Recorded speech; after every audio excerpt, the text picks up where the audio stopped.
Hola everyone, JB Throws here, back with another video. And today, we're talking about the big news that was dropped last week by Ron, where he talked about all the big updates coming to Six Flags Over Texas in the near future. These updates range from repaints to restructuring and more.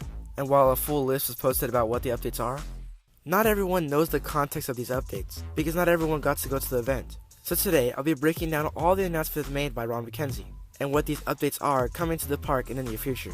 Before I start the video though, I would like to say, if you like my content and videos, be sure to hit the like, subscribe, and tap the notification bell to know when new videos come out on my channel. My schedule changed yet again, and I'll be uploading new videos every Monday. But don't worry, I'll make them worth it, and I'm sure you'll enjoy it. Also, shout out to Paneri for winning the Kahoot on my 2K subs livestream. Anyways, without further ado, let's get into today's video.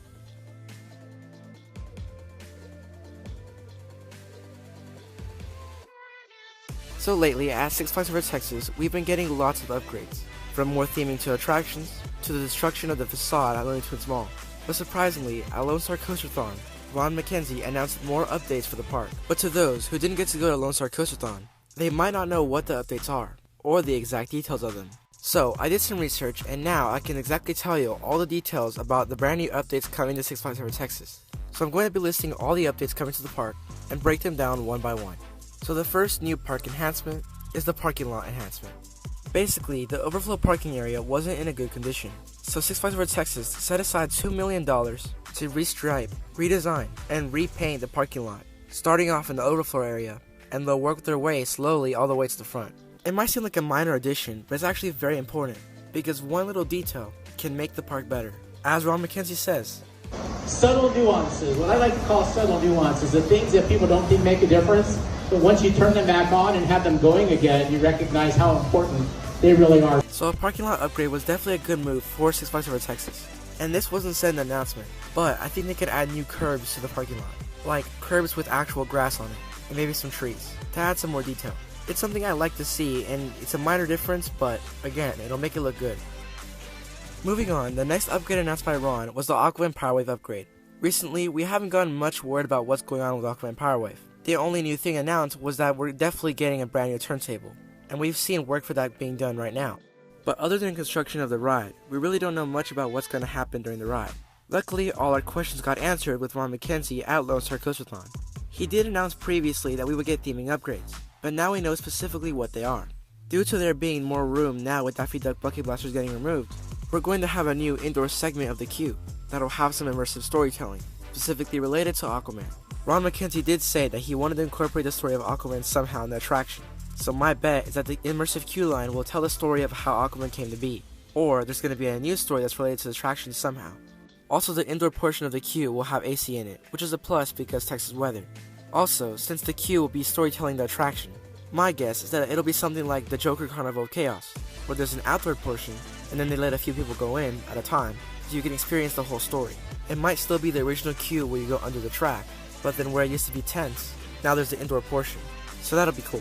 We also got more capacity now with the double trains, and the turntable, which will be cool, but it's unknown if we'll get a deck, so that way non-riders can still get wet. It could happen though, because Ron is going all out for this Aquaman upgrade. Anyways, it's great to hear about these new upgrades coming to Aquaman Power Wave, because when the ride was announced, it was pretty bland. But now, I'm super excited for its opening in summer of 2022. The next update is about Daffy Duck's Bucket Blasters. Due to Aquaman's installment of the turntable, there's now no more room for Daffy Duck Bucket Blasters.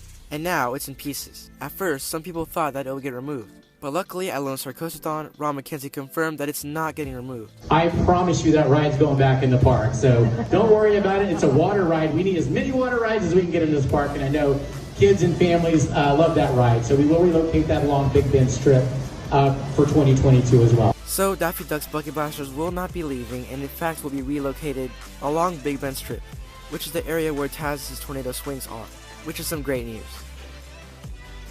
The next update is about the Looney Tunes Mall facade. If you've been to Over Texas lately, you might have seen the deconstruction of the Looney Tunes Mall facade, and it really got everyone scratching their heads because they have no idea about what's going to replace it. Luckily, Ron just confirmed what it would be. Basically, due to Looney Tunes Mall looking very outdated and boring with the 2D design, the facade will now be restructured, and Looney Tunes Mall will turn into a brand new Six Flags Universe store, which is actually what I predicted. Anyways, this store will sell all things about Six Flags, and its inspiration behind its design will be Times Square and Chicago's Millennium Mile. So basically like a modern Six Flags mall.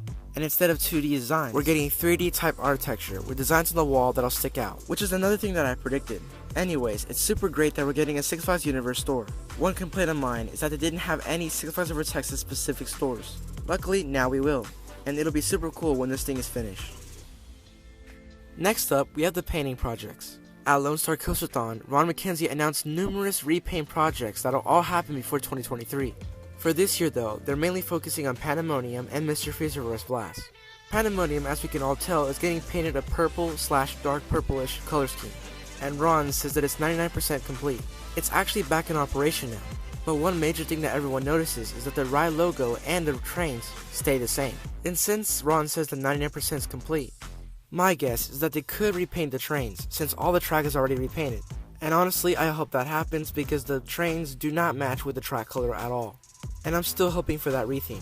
Also, there's rumors going around that the Twix branding on this coaster will be removed and switched over to El Diablo, leaving Pandemonium with a retheme. So it's unknown if that'll happen or not. On to Mr. Freeze Reverse Blast. This project will finish before the year ends as well. Mr. Freeze Reverse Blast will close down right after Fright Fest for the repaint. And while its color palette was not announced during Coasterthon, Ron did say that the color will change completely and now be the colors of Mr. Freeze himself, which is an ice blue, black, and teal type color palette. And again, it's unknown if the trains will be repainted as well. As for the rest of the repaint projects, Ron said that all the major coasters will be repainted before 2023, which includes Titan, New Texas Giant, Shockwave, Batman the Ride, JoJo's Scream, and possibly La Vibra, if it doesn't get removed. Anyways, it's great to see these new repaint projects, and all these rides will look brand new because of this, which in turn will make the park look even better. Next we have the Batman the Ride update. Basically, Six Flags Over Texas ordered a brand new train for Batman the Ride, which brings their total trains to up to 3, and now they'll be running 3 trains, for more capacity due to Batman the Ride being a very popular coaster, and if one train breaks down, they'll always have 2, which is really great because I always have to use a flash pass for Batman the Ride, because as the day gets later, this ride is always packed. So it's good to see that Over Texas is caring about dispatches and wait. Also, according to Ron, they're finding on new ways to allow people to ride quicker and wait less, so they're probably going to find ways to dispatch a lot quicker, meaning more trains for some more coasters, or other solutions, which again is great and I'm super happy to see.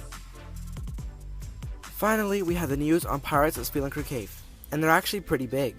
First off, the entrance for the attraction will be changed. Instead of the usual place where you would enter in Yosemite Sam's, it'll now be the original entrance of the original Spelunker Cave, which is why we have the fence there now. Then, we now know who's theming the queue of Pirates of Spelunker Cave, and the designers are Magic in the Sky, who are actually the theming designers for Joker Carnival of Chaos and Daredevil Dive Flying Machines, which says a lot. So that means expect extremely immersive queue and expect lots of theming. Ron also said that the queue will be like the queue for Pirates of the Deep Sea at Texas, but also kinda different. Also, it's confirmed that the Spelunkers will show up in the attraction, and are a main factor of the attractions. The Spelunkers, though, will be looking a little bit different. This is what Ron said at LoneStar Coasterthon. These are the kind of high-level conversations I'm having in my office right now. It's like, how long does a Spelunker nose need to be? What will make our guests happy?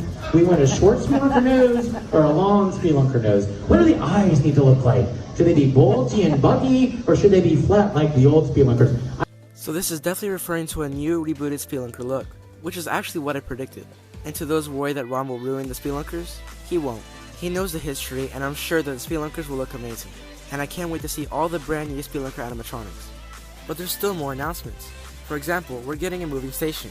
Basically like Wonder Woman Golden Lasso Coaster or Justice League, where the trains go on a moving track and you board the trains while they're moving, for faster capacity. Ron also said they have already begun working on the project, and the opening date is scheduled to be on January or February of 2022. Ron also said that they strive to impress with this attraction, and they're going all out, so it's probably going to be the most themed attraction in the entire park, and it's going to be amazing. We're also getting that coastal theme around the area of Spelunker's Cave.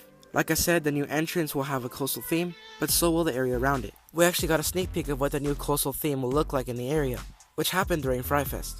There's a small pirate themed area right in front of Spelunker's Cave, which showcases what the pirate theme will look like in the area. But they made it scary just for Fright Fest, but when they retheme the area for Spelunker Cave when it opens next year, it'll just be a regular coastal pirate theme, which again will be very cool. And those are all the announcements and updates made by Ron McKenzie during LoneStar Coasterthon at Six Flags Over Texas. This is a very exciting time for Six Flags Over Texas, and I cannot wait for the future upgrades of this park. It's slowly becoming one of the best Six Flags parks, and I can't wait.